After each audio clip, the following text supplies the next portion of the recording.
So every time I experience the positive difference, the impact that we make in these children's lives, it gives me a lot of happiness, and it helps me to know that this is the place I should be.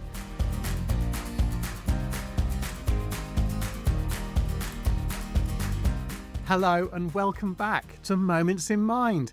You're listening to the first episode in the second season of this podcast from Pearson Clinical Assessment. Thank you so much for tuning in. My name's Andy McLean. I'm a podcast producer based in Australia, and in this season I'm back to share extraordinary stories of professionals who make a difference in people's mental well-being every single day. In each episode, a special guest reveals moments that have changed not only their life, but also the lives of the people who they support. We have a sensational lineup of guests for Season 2. I'll be introducing you to clinicians from the Asia-Pacific region and beyond.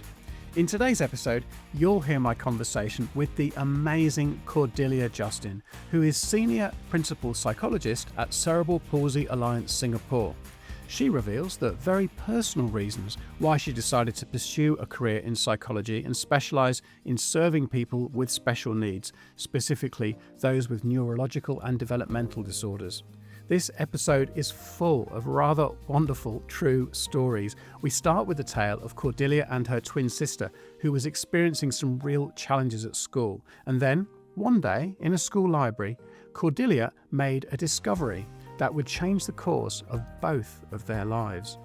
Suffice to say, that isn't the only wonderful story in this episode. We also hear some real-life examples of how Cordilia and her colleagues are helping people with cerebral palsy or multiple disabilities to realise their full potential and lead fulfilled, dignified lives. But that's all I'll say for now. No more spoilers from me. Let's jump in and hear the conversation.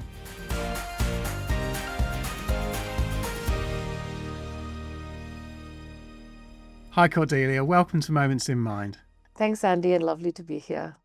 I've been really looking forward to chatting with you today. I can't wait to find out more about the moments that have shaped your career.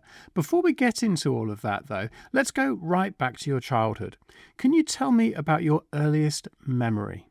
I think the earliest significant, colourful memory I have is falling from a tree and breaking my arm. I can still remember the dress I was wearing, the tree I climbed, and the stunt I tried to do, falling from the tree. And I still remember how I hit the floor and the sharp pain that went through my right hand. So that is the earliest memory I have. That sounds extremely painful. Now, I can't help but ask this question, Cordilia, because I know you have a twin sister, and I have twins in my own family too, and sometimes they have a way of sensing one another's pain or discomfort. So when you hurt your arm, did your sister feel a twinge too? No, I don't think so. Yeah, we don't feel each other's pain, but I think we are so attuned to each other that probably we sense things about each other. Yes. Yeah, it's an incredibly special bond that twins share with one another, isn't it? And you and your twin sister grew up in Chennai in southern India, I believe. And in fact, it was her learning difficulties that became your inspiration to pursue a career in psychology, wasn't it? Yes. So growing up, we studied in the same school, and the earliest experiences I've had about studying is taking care of her, making sure she's okay, and carrying her things, making sure she brings back everything home. Moving on to our primary school years, that's where we were introduced to writing, reading, doing math and all of those things. And I realized I could learn faster. I could pick up things as it was taught, whereas she struggled. And as she struggled, I think I tried to teach her as well when I was as young as I could have been, like maybe what, 6 or 7? Yeah. So as the teacher teaches, I know she's not following. I know she's not able to figure out what is the teacher saying, where in the textbook the teacher is at, or where in the board we are supposed to be looking at. So I will always have her next to me, and I will be pointing out things to her, and then I will read along with her. Unknowingly, at that point, I didn't know that I was doing phonics teaching with her.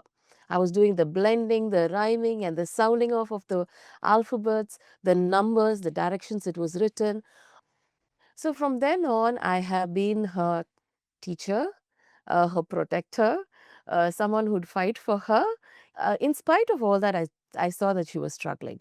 And she got all the spellings wrong when we copied from the board and things like that. And teachers used to say things like, "Your sister can study, why can't you?"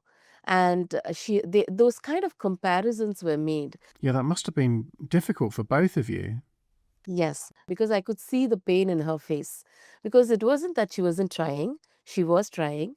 And it wasn't that she was not being taught, because my mother used to engage extra tuition for us in the evenings and make sure that she kind of caught up and stayed with the curriculum. But all that didn't work. She used to fail all her exams, and I used to pass.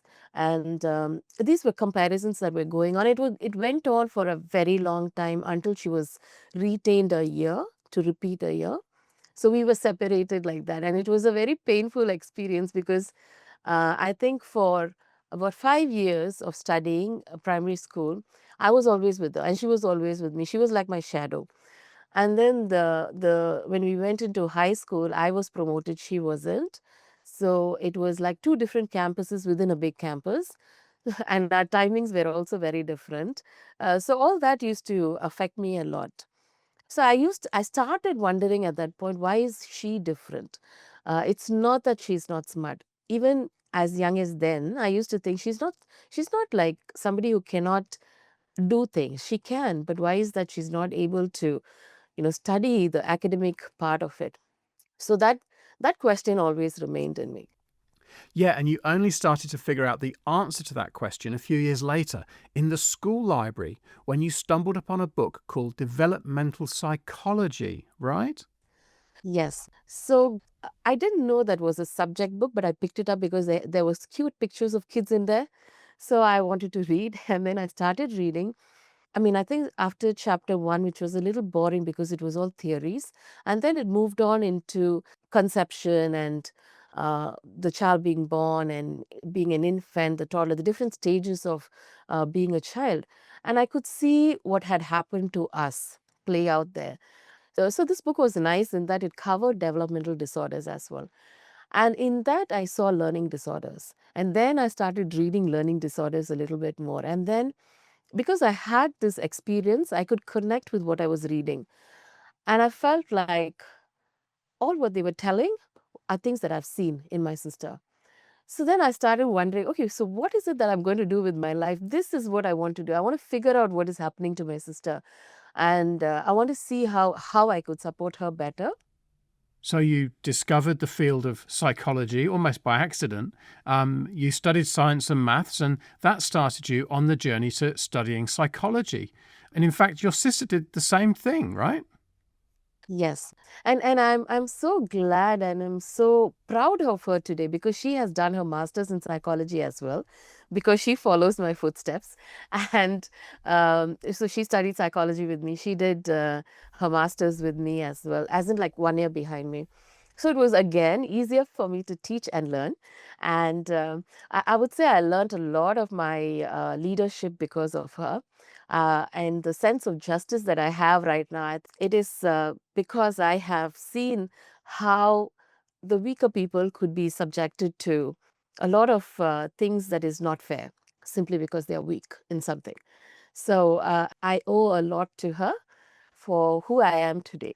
Well, let's talk about where you are today, Cordelia. You came to Singapore in 2007, where you initially worked at the Rainbow Centre and AWWA. And in that time, you worked with individuals with special needs and their families, and specifically worked with people dealing with neurological and developmental disorders.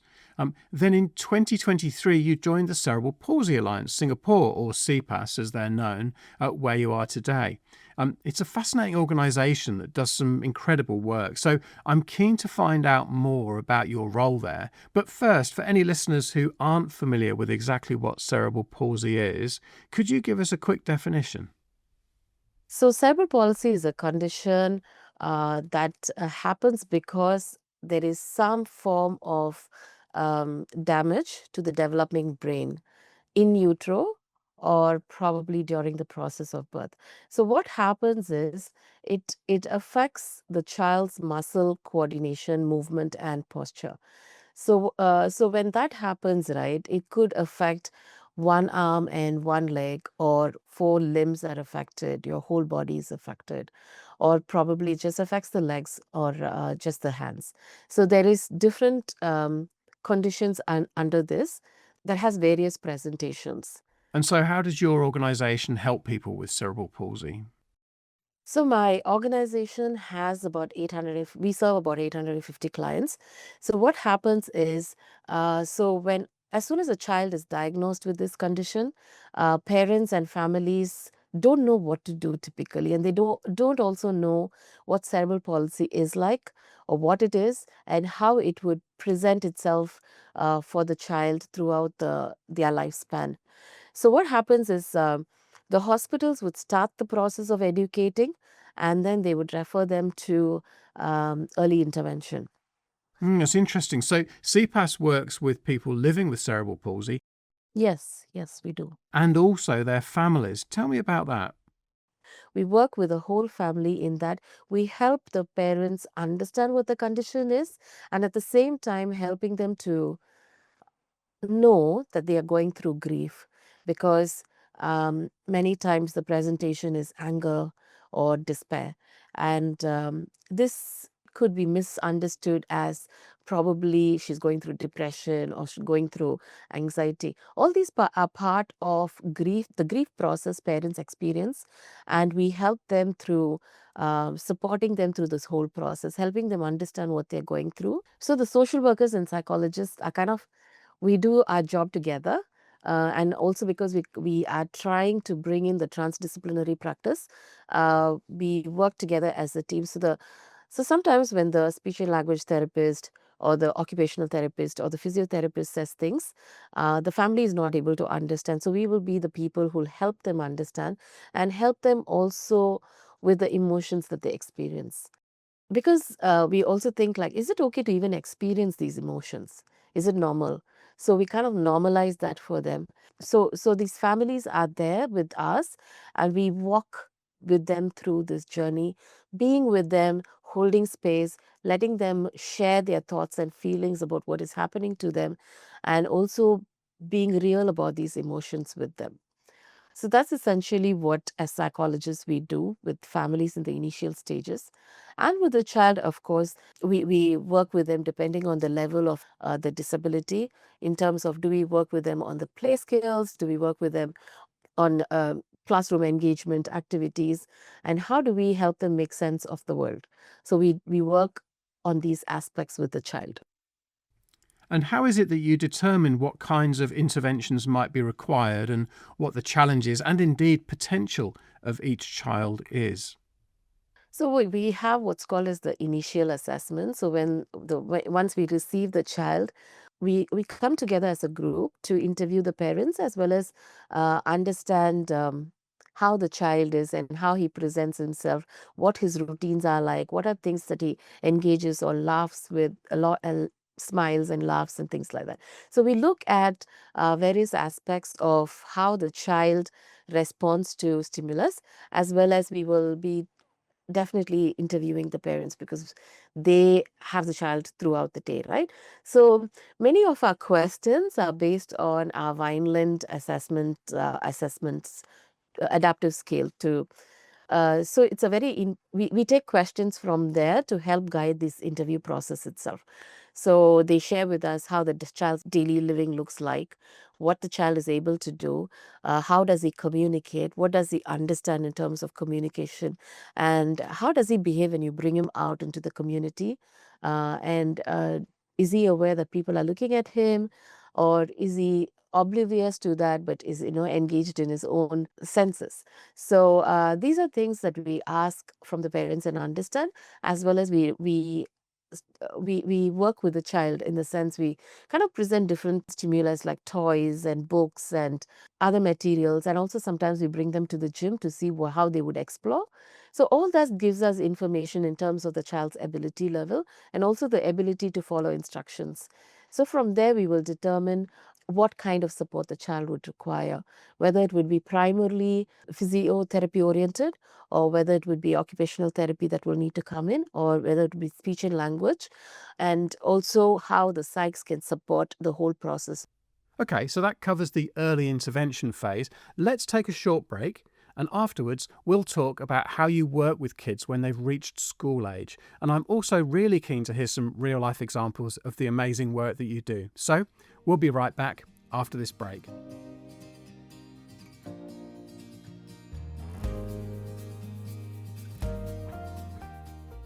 For more than 100 years, Pearson Clinical Assessment has tested and refined products and services that give educators and clinicians trusted tools to make a profound difference in the lives of adults and children.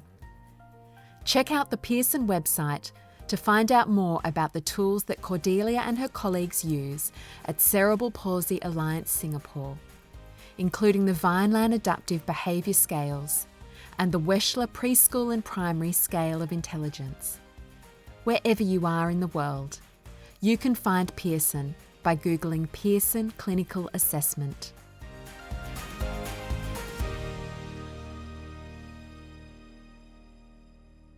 Welcome back to the second half of the podcast. Okay, so Cordelia, in part one, you explained how cerebral palsy can affect people in very, very different ways. How do you determine each child's learning potential for those all-important school years? So, once a child completes early intervention, which is about 6 years of age, we do what's called as the school placement assessment. So, that's when we use standardized assessment tools to kind of determine where exactly would the child's IQ fall, as well as understand the child's ability. So, when we administer, some of our students respond quite well on the assessment itself. So, we might have a child who can do the full IQ, all the 10 subtests that we present to the child, so that we get a full scale IQ and as well as the different indexes scores. That helps us determine whether the child would be able to access mainstream curriculum. And if the child is able to access mainstream curriculum, we also assess which sort of environment would help this child access the mainstream curriculum. And then moving on, we also have children who probably will do parts of the IQ assessment and not really the entire assessment. So again, we have a group of schools that will support these children. Then we have children who probably will not even engage with the assessment. So that also gives us information in terms of, okay, if this child cannot, you know, perform an IQ assessment, then what sort of schools would help and what sort of educational environment would support his learning needs. And along with that, we also look at what sort of environmental supports that need to come in. Looking at the child's physical needs. Sometimes we have children on wheelchair, but may not be able to go mainstream because of his handwriting or his physical needs. So then we don't deny the child the mainstream learning environment or the mainstream curriculum. And so, having established that, what might different children's educational pathways look like from there? So what we do is we have different tracks within our school. So within CPAS school itself, we have 3 different tracks that will cater to children's different learning abilities. So the first track is the academic track, where we teach mainstream curriculum and prepare the children for the national exam, which is called as the PSLE. And they probably will need more time, or they will need a lot more support in terms of their physical needs. So these children are taught at a slower pace. At the same time, they have given all the supports that they require in order to be able to use their physical abilities as well. Then we have the functional group. The functional group is the group that learns functional academics, meaning they have functional math and they have functional literacy. So these children know their basic concepts. It's about how we help them understand what they know to the real world. So we help them connect it. So instead of teaching like additions and subtractions from nowhere, we probably will teach them things like how do you read the bus number. And we also teach them things like groceries. How do you go about buying groceries? they're taught experientially as well. So they do go to their community and do the shopping and things like that. So they are taught about how to use what they know in the real life. And then we also have the high need support children. These children require a lot of support in terms of their physical needs and also probably in terms of their level of understanding. So they're more concrete learners, they're more experiential learners. They require a lot of sensory stimulation. So they are able to engage and enjoy the learning process through sensory activities. So a lot of sensory based activities is what is used to teach these children and keep them engaged. So basically what we are looking at over here is not really teaching them concepts. It's more of helping them to find meaning and purpose in life, in the sense like, how do I stay engaged with the environment? How do I find meaning in my day-to-day life? So we focus a lot on building routines, keeping sameness, teaching them familiar people, using a lot of pictures and photographs for them to understand what we're talking about. It sounds like such interesting work that you do, Cordelia. We talked a moment ago about that as a psychologist, you're not only making a difference in the lives of the individuals who live with cerebral palsy, you're also able to help their families too. And sometimes even the smallest things can make a really big difference. Could you perhaps share an example of something like that? So when recently I was working with a parent who felt that she couldn't sleep, I was working with her and trying to find out what exactly was affecting her sleep. And then it was a lot of things that she mentioned, and it felt like she is needed everywhere. She had a child with special needs, a typically developing child who also had her needs to be met as well, and a whole family to take care of. And she felt like she had to be there. She just had to give her all. And there was also a lot of guilt because she felt that she was not doing enough. And so, all through the conversations that we were having, I was able to share with her the cup analogy. Oh, what's the cup analogy? I'm not familiar with that. If you can think of yourself as a cup, and if you're pouring into everybody, where do you get your cup filled from? Because you are pouring into everybody. And what happens when you go on empty? So, this made her think. So, from there, then we started working on some of her self care practices that she has. So from there, we were able to reference some of those things where she used to go for walks in the park. So she was sharing with me all that. So that's when I saw her eyes light up, talking about her younger days. And then I asked her this question: what do you think from there you could bring into your present that would help you to feel the glimmer of hope that you need right now? And she was able to think through and share with me, okay, so today I will go for a walk and I will go for coffee by myself and sit by myself. I said, okay, let's try it. So, two things: you'll go for a walk and you'll go for a coffee by yourself. True enough, she came back. She came in smiling. So, that gave me a lot of, okay, something positive has happened.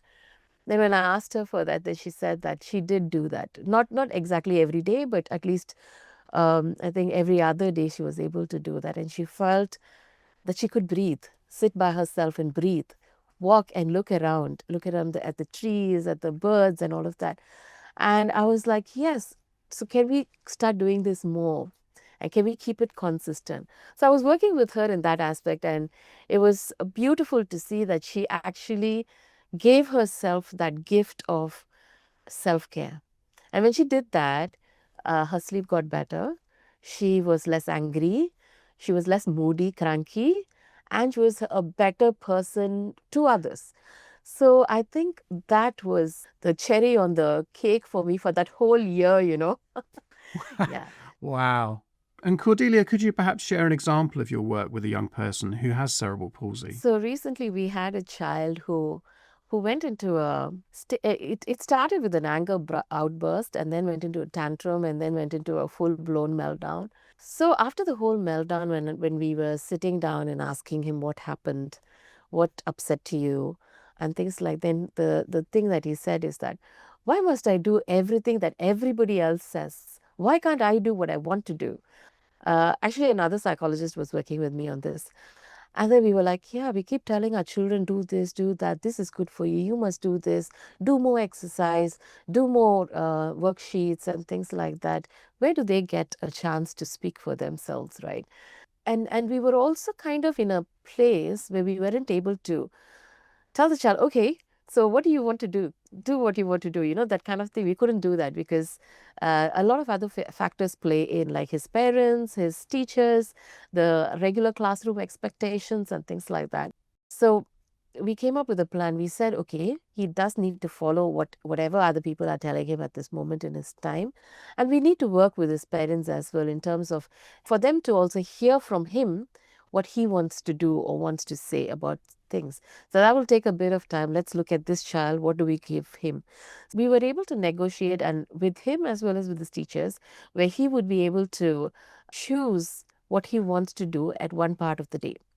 And that gave him a lot of happiness because he had control of something, at least a part of the day, about half an hour to 45 minutes. He could choose his activity and he can even choose to not do anything. So we gave him all the options that he could do within the school system and what the schools could also support him to be able to do. So that helped him to regulate himself a lot and also gave him that happiness and knowing that he doesn't have to really do everything that everybody else says. So that was one beautiful experience we had recently. Wow. Wow. And how does it feel when you share those beautiful moments with children? Oh, it gives me a lot of happiness and it helps me to know that this is the place I should be. So every time I experience these kind of successes or the difference, the positive difference, the impact that we make in these children's lives, helps me know this is where I should be, this is where I will be, this is where I will retire from. Yeah. Now speaking of retirement, Cordelia, as we round out our conversation, I wonder what you'll remember most after you've retired. Like, what do you think will be the moments that stay with you from your time at the Cerebral Palsy Alliance Singapore? I think the children that I've helped, the children that I've made a difference in their lives and their families, those are things that would stay close to my heart. And every time I make a positive difference in a child's life through the team or face-to-face direct, it gives a lot of purpose and meaning to my life. And that helps me continue to do what I'm doing, to stay here, to continue building this career. So I think when I look back in life and look at my time in cerebral palsy, I think this is what I will remember, that I fulfill my purpose of being alive and being a psychologist. And I think I would do my teachers, my school teachers especially, and my university teachers and my sister proud and my parents proud. Well, what a lovely note to end on. Cordelia, thank you so very much for sharing your journey with us today. It's been such a privilege hearing all about it. Thank you, Andy. Thank you for having me here and letting me share my experiences.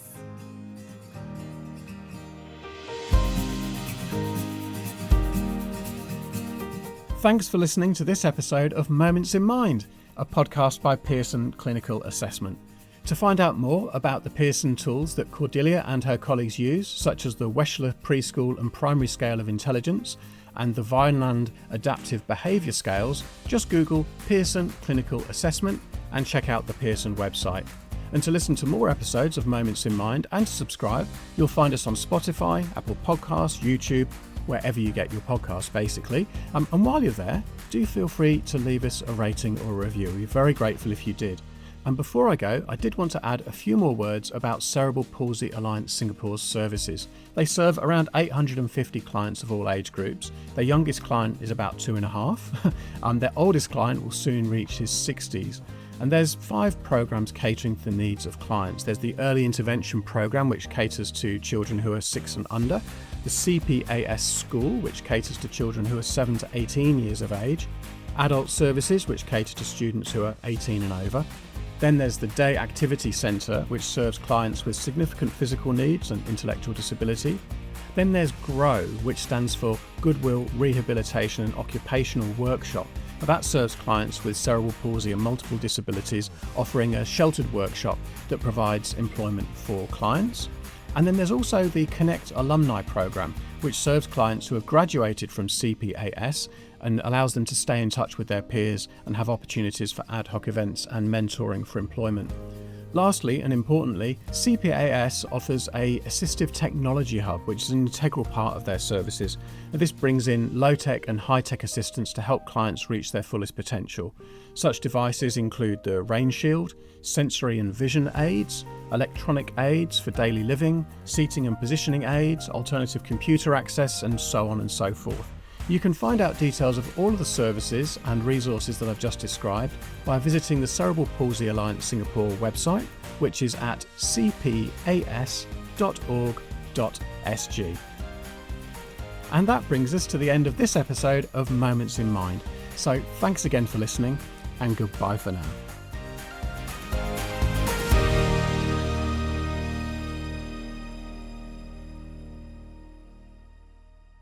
Client details and narratives presented in this podcast have been altered or omitted to protect confidentiality and privacy. Any similarities to actual individuals, events, or circumstances are entirely coincidental. Each client interaction is unique, and the outcomes or breakthroughs described are specific to the individuals involved. These examples are provided for illustrative purposes only and should not be interpreted as guarantees or promises of similar results for others.